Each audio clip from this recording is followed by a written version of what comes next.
Hello साथियों, मैं पंकज वैष्णव आप सभी का स्वागत करता हूं। आज के इस सेशन में हम समझ रहे हैं अपने 12th क्लास के भूगोल सब्जेक्ट को। चैप्टर चल रहा अपना चैप्टर नंबर 15 जिसका नाम है जीवोम। इस चैप्टर का एक भाग हम ऑलरेडी समझ चुके हैं। इस सेशन में हम इसका दूसरा भाग समझने वाले हैं। तो शुरू करते हैं आज की क्लास को। पहले भाग में हमने जीवोम के बारे में कुछ बेसिक बातें जानी कि जीवोम क्या होता है, जीवोम का वर्गीकरण किस किस आधार पर और किस किस प्रकार में किया जा सकता है, और एक जीवोम के बारे में हमने कुछ डिटेल बात भी की थी। उस जीवोम का नाम है सदा हरित वर्षावन जीवोम, या जिसे उष्ण कटिबंधीय वर्षावन जीवोम भी कहा जा सकता है। आज के इस सेशन में हमें दो और जीवोम के बारे में कुछ डिटेल में बात करनी है, तो एक एक करके बात करते हैं। सबसे पहले है शीतोष्ण कटिबंधीय घास भूमि जीवोम। नाम से ही आपको समझ में आ रहा होगा कि ये घास वाले क्षेत्र हैं, ये घास वाले विशिष्ट भौगोलिक क्षेत्र है। तो सबसे पहले बात कर लेते हैं भौगोलिक पृष्ठभूमि, मतलब ये मुख्य रूप से कहां कहां मिलते हैं।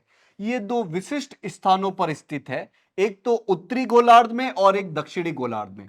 उत्तरी गोलार्ध में महाद्वीपों के आंतरिक भागों में मिलेंगे और दक्षिणी गोलार्ध में ये महाद्वीपों के सीमांत प्रदेशों में मिलेंगे। ये उत्तरी गोलार्ध दक्षिणी गोलार्ध क्या है? अपना पृथ्वी, पृथ्वी पर जो आड़ी लाइन है वो अक्षांश रेखा, बीचों बीच वाली अक्षांश रेखा को भूमध्य रेखा या विषुवत रेखा बोला जाता है। ये भूमध्य रेखा पृथ्वी को दो भागों में बांटती है, ऊपर वाला हिस्सा और नीचे वाला हिस्सा। ऊपर वाला हिस्सा उत्तरी गोलार्ध कहलाता है और नीचे वाला हिस्सा दक्षिणी गोलार्ध का कहलाता है। तो ये जो घास भूमि वाले जीवों में, जिन्हें शीतोष्ण कटिबंधीय घास भूमि जीवों बोला जा रहा है, वो उत्तरी गोलार्ध में भी मिलेंगे, दक्षिणी गोलार्ध में मिलेंगे। उत्तरी गोलार्ध में ये महाद्वीपों के अंदर मिलेंगे आंतरिक भागों में, और दक्षिणी गोलार्ध में ये महाद्वीपों के सीमांत प्रदेशों में मिलेंगे, तट के पे मिलेंगे। उत्तरी गोलार्ध की जो घास भूमियां हैं उनकी विशेषता है उनकी महाद्वीपीय जलवायु। हमने देखा कि उत्तरी गोलार्ध में महाद्वीपों के आंतरिक भागों में ये घास भूमियां मिलेगी, तो यानी कि वहां जलवायु कैसी है? महाद्वीपीय जलवायु है, जमीनी जलवायु है। मतलब वहां पर गर्मियों में तापमान बहुत ऊपर जाएगा और सर्दियों में तापमान बहुत नीचे जाएगा। जैसे आप जानते होंगे कि जमीन वाला हिस्सा बहुत जल्दी गर्म होता है और बहुत जल्दी ठंडा होता है। तो महाद्वीपीय जलवायु होती है उत्तरी गोलार्ध में, वहां पर इस प्रकार की घास भूमियां देखने को मिलती है। तो गर्मियों में तापमान अधिक और शीत ऋतु में जो तापमान है वो हिमांक बिंदु से भी नीचे चला जाता है। वहीं दक्षिणी गोलार्ध की जो घास भूमियां हैं वो तट के साथ स्थित है। हमने देखा कि वो किनारे पर स्थित है, तट के साथ स्थित है, लेकिन यहां पर ऊंचे पर्वतों की वजह से यह क्षेत्र वृष्टि छाया क्षेत्र में आ जाता है। मतलब यहां पर बारिश कम होती है। ये तट के किनारे तो स्थित है लेकिन यहां पर बारिश कम होती है, क्योंकि ये वृष्टि छाया क्षेत्र में आ जाते हैं, क्योंकि ऊंचे ऊंचे पर्वत स्थित है। वृष्टि छाया क्षेत्र मतलब जैसे कि ये पर्वत है, यहां से पानी लेकर, बारिश लेकर हवा आ रही है, तो इस भाग में तो अच्छी खासी बारिश हो जाएगी, लेकिन ये भाग सूखा रह जाएगा क्योंकि ये वृष्टि छाया क्षेत्र के अंतर्गत आ जाता है। तो वृष्टि छाया क्षेत्र मतलब वो एरिया जहां पर बारिश नहीं होती है, जबकि दूसरी तरफ अच्छी खासी बारिश हो रही है। तो दक्षिणी गोलार्ध की घास भूमियां तट के किनारे तो स्थित है, लेकिन यहां बारिश कम होती है क्योंकि ये ऊंचे पर्वतों के कारण वृष्टि छाया क्षेत्र के अंतर्गत आ जाती है। ये घास भूमियां भिन्न भिन्न नामों से जानी जाती है। अब ये जो घास भूमियां हैं वो अलग अलग जगह पर इनके अलग अलग नामों से जानी जाती है। जैसे कि यूरेशिया महाद्वीप, यूरोप और एशिया वाला हिस्सा जो है, वहां पर इन्हें स्टेपी कहा जाता है। तो स्टेपी क्या है? घास भूमियां हैं, शीतोष्ण कटिबंधीय घास भूमियां हैं। कहां पर पाई जाती है? यूरेशिया महाद्वीप में। ये काला सागर से लेकर चीन के मंचूरिया के मैदान तक फैले हुए हैं। ये बात इतनी ज्यादा इंपॉर्टेंट नहीं है, ये बात इंपॉर्टेंट है कि स्टेपीज क्या है? शीतोष्ण घास भूमियां है, घास के मैदान है, यूरेशिया में मिलते हैं। उत्तरी अमेरिका में इन्हें प्रेरीज कहा जाता है, जो कि रॉकी पर्वत से लेकर महान झीलों के बीच में स्थित है। प्रेरी क्या है? शीतोष्ण घास भूमियां है। कहां पाई जाती है? उत्तरी अमेरिका में। स्टेपी क्या है? शीतोष्ण घास भूमियां है। कहां पाई जाती है? यूरेशिया महाद्वीप में। अर्जेंटीना और उरुग्वे जो कि दक्षिणी अमेरिका महाद्वीप में आते हैं, वहां पर इन्हें पेम्पास बोला जाता है। तो पेम्पास क्या है? शीतोष्ण कटिबंधीय घास भूमियां हैं। कहां मिलती है ये? दक्षिणी अमेरिका महाद्वीप में, मुख्य रूप से अर्जेंटीना और उरुग्वे में। दक्षिण अफ्रीका में इन्हें वेल्ड कहा जाता है। ऑस्ट्रेलिया में इन्हें डाउन्स कहा जाता है। तो डाउन्स क्या है? शीतोष्ण कटिबंधीय घास के मैदान है। कहां मिलते हैं? ऑस्ट्रेलिया में मिलते हैं। और ये जो डाउन्स है वो दक्षिणी ऑस्ट्रेलिया में मरे डार्लिंग नदी की द्रोणी में स्थित है। ये सभी घास भूमियां जो है वो शीतोष्ण कटिबंधीय में पाई जाती है, इसीलिए इन्हें शीतोष्ण कटिबंधीय घास भूमियां या घास मैदान भी कहते हैं। तो शीतोष्ण कटिबंधीय घास भूमियों के अलग अलग नाम आपको पता होने चाहिए, जैसे कि यूरेशिया में स्टेपीज, उत्तरी अमेरिका में प्रेरीज, दक्षिणी अमेरिका में पैम्पास, अफ्रीका में वेल्ड्स और ऑस्ट्रेलिया में डाउन्स। क्या है? शीतोष्ण घास भूमियां हैं, शीतोष्ण कटिबंधीय घास के मैदान है, जिनके अलग अलग जगह अलग अलग नाम है। अब देखते हैं इस जीवों की प्राकृतिक वनस्पति और प्राणी जीवन। वर्षा की मात्रा यहां पर बहुत कम होती है, इसीलिए यहां पर पेड़ नहीं उग पाते हैं। इस क्षेत्र में बारिश कम होती है तो पेड़ नहीं उग पाते, लेकिन बारिश इतनी तो हो जाती है कि घास उगने के लिए पर्याप्त रहती है। घास अच्छी खासी मात्रा में उग जाती है, तभी तो ये घास के मैदान है, घास भूमियां हैं। इसीलिए इन प्रदेशों की जो प्राकृतिक वनस्पति है वो वृक्ष रहित घास भूमियां हैं। इस क्षेत्र में आप चले जाओगे तो घास तो दिखेगी, लेकिन पेड़ नहीं दिखेंगे, वृक्ष रहित घास भूमियां हैं। वर्षा की मात्रा और मृदा के उपजाऊपन के अनुसार घास की ऊंचाई भिन्न भिन्न है। अब यहां पर भी अलग अलग जगह अलग अलग बारिश होती है, कहीं ज्यादा कहीं कम। मृदा कहीं ज्यादा उपजाऊ है, कहीं कम उपजाऊ है, तो उसके अनुसार कहीं घास छोटी है और कहीं घास बड़ी है। ये जो स्टेपी घास भूमियां हैं यूरेशिया में, उसकी छोटी और पौष्टिक घास विशेष रूप से उल्लेखनीय है। जो स्टेपीज है, शीतोष्ण कटिबंधीय घास के मैदान जो यूरेशिया में पाए जाते हैं, वहां की घास छोटी छोटी है और वो घास बहुत पौष्टिक है, इसलिए बहुत ज्यादा इंपॉर्टेंट है।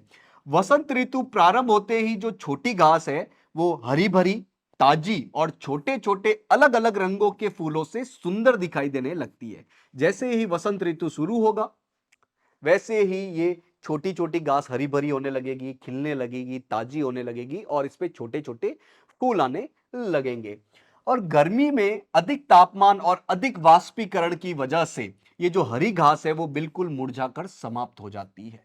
गर्मियों में ये घास मुरझाकर समाप्त हो जाएगी, लेकिन इस घास की जो जड़ें हैं वो धरातल में जिंदा रहती है और पूरी सर्दी की ऋतु में निष्क्रिय पड़ी रहती है।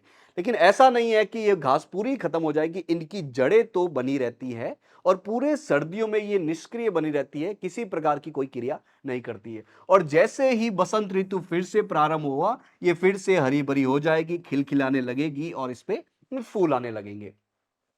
यहां कौन कौन से प्रमुख जीव जंतु देखने को मिलते हैं? हिरण, जंगली गधे, घोड़े, भेड़िया, कंगारू, एमू, डीमू, ऐसे बहुत सारे जीव जंतु इस जीवों में आपको देखने को मिल जाएंगे। यहां की मानवीय क्रियाएं देखते हैं कि किस प्रकार की यहां पर मानवीय अनुक्रियाएं हुई है और उसका इस जीवों पर क्या असर पड़ा है। अधिकतर घास भूमियों को कृषि भूमियों में बदल दिया गया है, जो कि अब विश्व के प्रसिद्ध अनाज भंडार बन गए हैं। इन घास भूमियों को हटाकर यहां पर कृषि शुरू हो गई है, खेती शुरू हो गई है, जो कि विश्व के सबसे प्रमुख अनाज के भंडार है। दूसरा निर्णायक कारक जो इस अछूती भूमि को बदलने के लिए उत्तरदायी है वो है बहुत ज्यादा पशुपालन और उसकी वजह से बहुत ज्यादा पशुचारण। इस क्षेत्र में बहुत ज्यादा पशुपालन हुआ है और पशु इन घास को खाते हैं, पशुचारण करते हैं, तो घास धीरे धीरे समाप्त होती है। बहुत से जानवरों की प्रजातियां जैसे कि हिरण, जेब्रा, शेर, तेंदुआ आदि ये यूरोपियन अप्रवासियों द्वारा बड़े पैमाने पर शिकार करने के कारण अफ्रीकन वेल्ट से गायब हो गए हैं।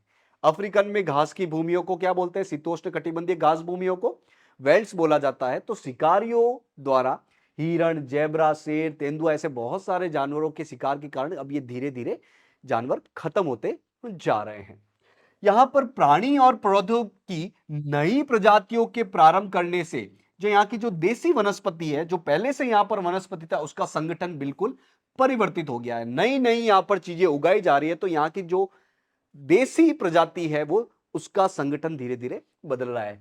जैसे कि ऑस्ट्रेलिया में यूरोपियन लोगों द्वारा भेड़ पालन शुरू करने के कारण यहाँ की वनस्पति संगठन बदल गया है। ऑस्ट्रेलिया में घास के मैदान, शीतोष्ण कटिबंधीय घास के मैदान को क्या बोला जाता है? डाउन्स बोला जाता है। तो उस क्षेत्र में यूरोपियन लोगों ने बड़ी मात्रा में भेड़ पालन शुरू किया है, तो इसकी वजह से वहां का संगठन बदलता हुआ देखने को मिलता है। ऑस्ट्रेलिया की शीतोष्ण कटिबंधीय घास भूमियों में फलीदार वृक्षों की खेती प्रारंभ करने के कारण देसी सदाबहारी घासों की सैकड़ों प्रजातियां दबकर रह गई हैं। अब हमने देखा कि ऑस्ट्रेलिया की घास के मैदान को डाउन्स बोला जाता है, तो वहां पर फलीदार वृक्षों की खेती बढ़ रही है और उन वृक्षों की खेती बढ़ने की वजह से यहां की जो शीतोष्ण कटिबंधीय घास है वो धीरे धीरे दबती ही जा रही है। तो ये था अपना शीतोष्ण कटिबंधीय घास भूमि, जो कि दूसरे प्रकार का जीवों में। आते हैं तीसरे प्रकार के जीवों में, जो कि है आर्कटिक टुंड्रा जीवों, जो कि बहुत ज्यादा ठंडा क्षेत्र है। पहले देखते हैं भौगोलिक पृष्ठभूमि, कहां कहां ये मिलेगा। ये एक प्रकार का ठंडा मरुस्थल है, सूखा एरिया है और सर्दी बहुत ज्यादा है। वायुमंडलीय नमी नगण्य है, मतलब वायुमंडल में नमी की मात्रा एकदम कम है, न के बराबर है। ग्रीष्म ऋतु इतनी छोटी और इतनी ठंडी है कि वृक्ष अपने आप को बनाए रखने में असमर्थ होते हैं। ये मुख्य रूप से ठंडा क्षेत्र है, तो गर्मी आएगी नहीं, और आएगी तो बहुत छोटी होगी, बहुत कम दिनों के लिए आएगी और बहुत ज्यादा ठंडी होगी। इसीलिए वृक्ष अपने आप को बनाए रखने में असमर्थ होते हैं। उत्तरी गोलार्ध के उत्तरी भागों में फैला हुआ अलास्का के कुछ भाग, कनाडा के उत्तरी भाग, ग्रीनलैंड के जो तटवर्ती भाग है और रूस के जो आर्कटिक समुद्र तटीय क्षेत्र और उत्तरी साइबेरिया क्षेत्र है, वो मुख्य रूप से आर्कटिक टुंड्रा जीवोम के अंतर्गत आ जाते हैं। यहाँ की प्राकृतिक वनस्पति और प्राणी जीवन के बारे में देखते हैं कि किस प्रकार की यहाँ पर पेड़ पौधे और किस प्रकार के यहाँ पर जीव जंतु देखने को मिलते हैं। बहुत सी प्रजातियां बौने आकार की है। यहाँ पर बहुत सारी जो वनस्पति है वो बौने आकार की है, छोटे आकार की है। जैसे कि यहां पर घास उगेगी छोटी छोटी, मॉस, लाइकन या लीचन, फूलदार औषधीय वनस्पति, छोटी छोटी झाड़ियां, ऐसी कम हाइट की यहां पर वनस्पति देखने को मिलेगी। इस जीवों में पशुओं को दो वर्गों में वर्गीकृत किया जा सकता है। यहां के जो पशु है, इस आर्कटिक टुंड्रा जीवों के जो पशु है, उनको हम दो प्रकार से बांट सकते हैं, एक तो आवासी और एक अप्रवासी। एक एक करके समझते हैं, आवासी क्या है, अप्रवासी क्या है। आवासी जीव जो है वो बदलती हुई जलवायु दशाओं के अनुरूप अपने आप को ढाल देते हैं।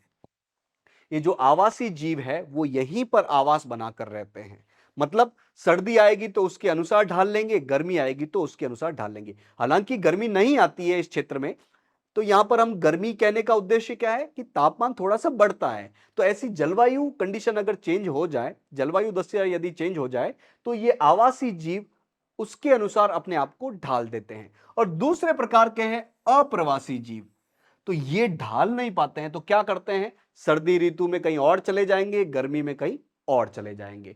तो ये शीत ऋतु प्रारंभ होते ही गर्म स्थानों की ओर चले जाते हैं और अगले बसंत या ग्रीष्म ऋतु के प्रारंभ होने में लौट जाते हैं। तो ये अप्रवासी है, मतलब एक जगह से दूसरी जगह पर ये जाते रहते हैं जलवायु कंडीशन के आधार पर। ये अपने आप को ढाल नहीं पाते हैं।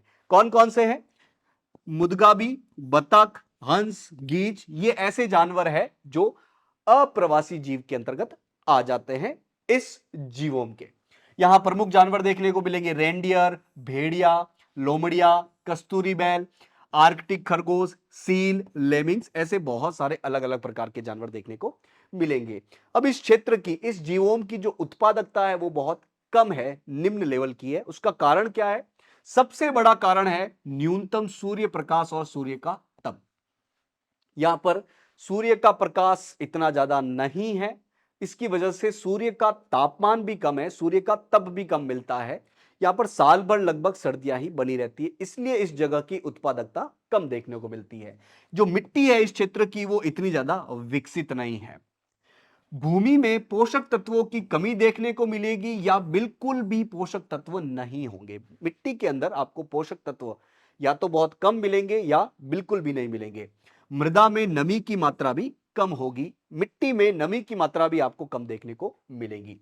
धरातल का स्थायी रूप से बर्फ से ढके रहना, यह भी एक इंपॉर्टेंट कारक है कि इस क्षेत्र में उत्पादकता आपको कम देखने को मिलेगी, कि लगभग पूरे साल भर बर्फ से यह क्षेत्र ढका रहता है। और बहुत ही छोटा वर्धन काल होता है, यहां की जो वनस्पतियां हैं उनको वर्धन काल बहुत कम देखने को मिलता है। नेक्स्ट है मानवीय अनुक्रियाओं की वजह से इस आर्कटिक टुंड्रा जीवों पर क्या असर पड़ता है। यहां का वातावरण बहुत कठोर है, साल भर सर्दी पड़ती है, बर्फबारी होती है, तो यहां पर जीना बहुत मुश्किल होता है, तो इसीलिए यहां पर लोग बहुत कम रहते हैं।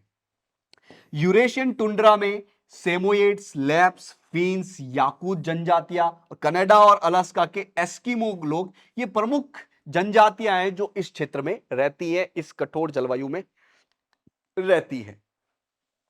ये जातियां अब स्थायी या फिर अर्ध चलवासी जीवन व्यतीत कर रही है। अब ये जनजातियां भी एक जगह से दूसरी जगह पर जा रही है। इन्होंने नई नई तकनीकों को अपना लिया है। भाई पूरी दुनिया भी नई तकनीकें अपनाती है, तो ये जनजातियां भी धीरे धीरे नई तकनीकों को अपनाती रही है रहने के लिए। यूरेशियन टुंड्रा के सेमोयेड्स और अन्य जातियों ने नई जीवन शैली को अपना लिया है। अब ये भी नए नए प्रकार की जीवन शैली को अपना रहे हैं। ये रेंडियर और बाकी फर वाले अन्य जानवरों को पालते हैं। अब ये जानवरों को भी पालते हैं जो कि मुख्य रूप से फर वाले हैं, जिनके शरीर के ऊपर फर होते हैं ताकि वो सर्दी से बच सके। तो ऐसा ही एक जानवर है रेंडियर, और बाकी भी अलग अलग फर वाले जानवर हैं, उनको ये लोग पालते हैं। साइबेरियन टुंड्रा में खाद्य फसलों में मुख्य रूप से गेहूं की खेती की जाती है। ये लोग, ये जनजातीय लोग जो साइबेरिया का टुंड्रा क्षेत्र है, रूस का, रशिया का ऊपर वाला क्षेत्र, साइबेरियन वाला क्षेत्र, वहां पर ये मुख्य रूप से गेहूं की खेती करते हैं। हाल के कुछ वर्षों में यहां पर खनिजों की खोज हुई है। इन टुंड्रा क्षेत्रों में खनिजों की खोज, खनिज मतलब खनन के माध्यम से हम जमीन के अंदर जो उपयोगी तत्व है वो बाहर निकालते हैं, वो खनिज होते हैं। जैसे कि कोयला है, पेट्रोलियम है, सोना है, हीरा है, लो अयस्क, ये खनिज के अंतर्गत आता है। तो इस टुंड्रा क्षेत्रों में खनिज की खोज हुई है कि हाँ, यहां पर बहुत खनिज की मात्रा है। जैसे कि अलास्का वाला जो क्षेत्र है, वहां पर सोना और खनिज तेल मतलब कच्चा तेल। लेब्राडोर में लो अयस्क, साइबेरिया वाले हिस्से में निकिल ने खनन बस्तियों की स्थापना की है और यहां पर यातायात के साधनों के विकास को प्रोत्साहित किया है। यहां पर अलग अलग प्रकार के खनिज मिले हैं, तो यहां पर अलग अलग इंडस्ट्री आ रही है, अलग अलग कंपनी आ रही है, और एक तरीके से यहां पर खनन बस्तियां स्थापित हो गई है। और चूंकि खनन हो रहा है तो फिर इनको लाने ले जाने के लिए परिवहन के साधनों की जरूरत पड़ेगी, तो यहां पर परिवहन के, यातायात के साधनों का भी बहुत तेजी से विकास हो रहा है। खनन क्रियाओं ने यहां पर प्रदूषण तथा इस कमजोर पारितंत्र के लिए अन्य पर्यावरणीय समस्याएं पैदा की है। अब खनन करोगे, यानी कि जमीन को खोद रहे हो, अलग अलग मशीन चला रहे हो, धुआं हो रहा है, तो यहां पर बहुत प्रदूषण बढ़ा है इस क्षेत्र में, टुंड्रा वाले क्षेत्र में। और चूंकि टुंड्रा वैसे भी उत्पादकता के मामले में कम है, तो इस खनन प्रक्रियाओं की वजह से यहां की जो पारिस्थितिक तंत्र है उसको अलग अलग पर्यावरणीय समस्याओं का सामना करना पड़ रहा है। तो आज की इस सेशन में हमने देखा दो प्रकार के और जीवों को, एक तो शीतोष्ण कटिबंधीय घास भूमि को, और एक टुंड्रा जीवों को देखा। तो कुल मिला के हमने तीनों जीवों को अच्छे से देख लिया है।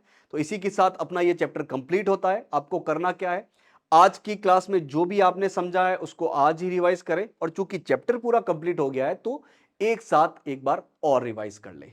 अगर रिवाइज कर लेते हो आप तो लंबे समय तक आपके दिमाग में बना रहेगा। आज के सेशन को यहीं थामते हैं। आज के इस क्लास से जुड़ने के लिए आप सभी का बहुत बहुत धन्यवाद।